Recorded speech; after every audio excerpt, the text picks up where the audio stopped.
Hello, my name is Sacha Langton-Gilks.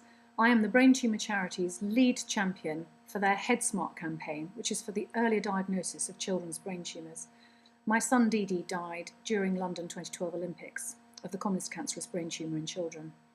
I spoke last year during Brain Tumour Awareness Month, and so this is just a quick update. We've managed to cut again this year the average diagnosis time for children, so we're now at 6.7 weeks from the beginning of symptoms to diagnosis on average.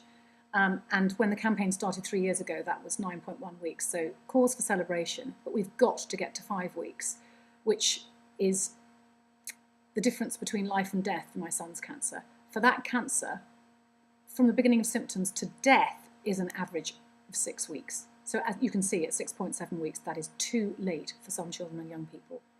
And there's roughly 50 children affected just by that type of brain tumour.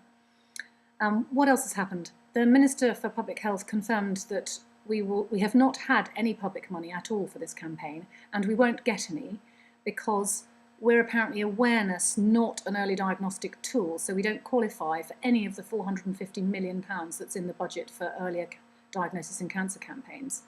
But I would respectfully argue that if the mother, which, like me, is already incredibly late to the doctor because they don't know the symptoms, which I didn't, it doesn't matter how good my GP's diagnostic tool was, the result is going to be the same. Catastrophic harm to my child, which unfortunately in our case ended in his death. So we must do better.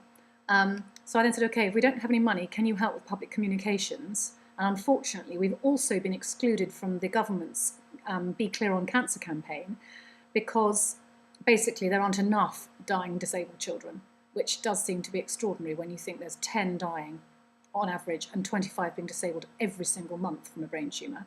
My mother can't understand why her age group, the over 70s, has been included for earlier breast cancer diagnosis, but the biggest killer in cancer for her children and grandchildren, brain tumours, has been excluded. So at the moment I'm working to change that with my other fellow champions. And we're also trying to get on social media as a brilliant way of being able to reach millions of people. So I'm trying to get there's a free mobile phone app. If you text SMART to 81400, you can get this life-saving information. We must all join together to beat this hideous disease. Thank you very much for listening.